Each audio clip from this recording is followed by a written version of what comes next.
Right, here we are, update on the video of building the pool.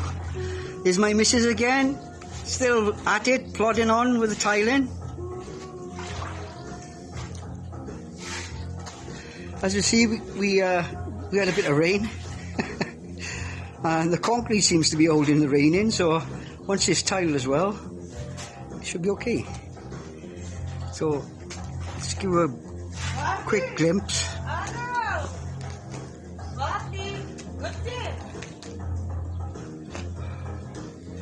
Right, let me tell you a bit about the pool build from the start. It's such a big hole, we had to have a big digger in. So we had the digger in, and basically I measured out 4 meters by 12 meters by a shallow end one end, which is 1.5 meters, call it 2 meters, and at the other end I added 3 meters. By the time we had that done, and then we were doing other renovations of our houses that we have, we ran out of time basically, and the rains come. So with that, we left it the winter. And because of the rains, of course, all the sides started caving in. So by the time the spring come, the existing hole was 13 meters by 5.5 meters, say. So, and big dumps of soil inside. So rather than dig out tons and tons of earth that had fallen in and throw it into barrows and barrow it away, we thought, right, sod that, we'll just level it all off the best we could. We done that. So it was about 5.5 meters by about 13.5 meters, and of course the 9 meters at the deep end turned into basically 2 meters again, but we could live with that, we thought. So the next thing then was we took all the stones and rubble out of the bottom of the earth, leveled it off perfect as much as we could, and then we laid a layer or 2 layers of builder's plastic, thick tough plastic, all along the bottom. Then I got loads of mesh in, steel mesh, and put a layer of mesh all down and wired them all together. Then I had rebar about the thickness of my big finger. I cut them into lengths and wired them into the mesh, but bent the ends so they went across the pool and then up the sides about 1 meter and wired them all in, so they were then every, say, 0.5 meter all the way around. Then I put another layer then of mesh on top of that mesh and wired it in, and approximately about 4 inches apart distance. Then we had 3 concrete trucks in, which was 6 cubic meters in each truck, and we had them deliver one after the other. And me and the missus laid the concrete, which is 18 cubic meters of concrete. But we managed to lay it all down in one good, complete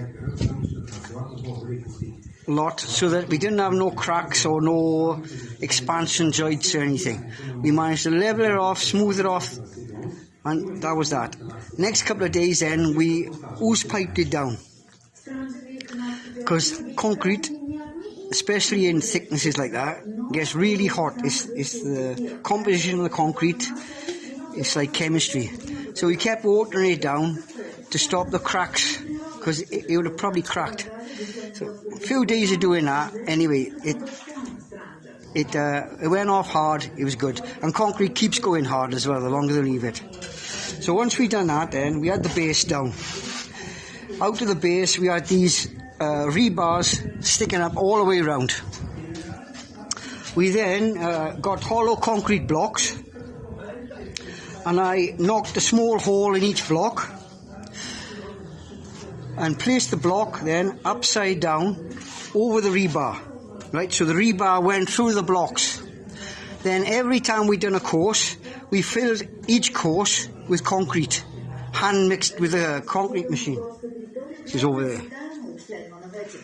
Plus, behind the actual concrete block, there was a gap between the dugout hole of the garden and the actual concrete blocks we were doing.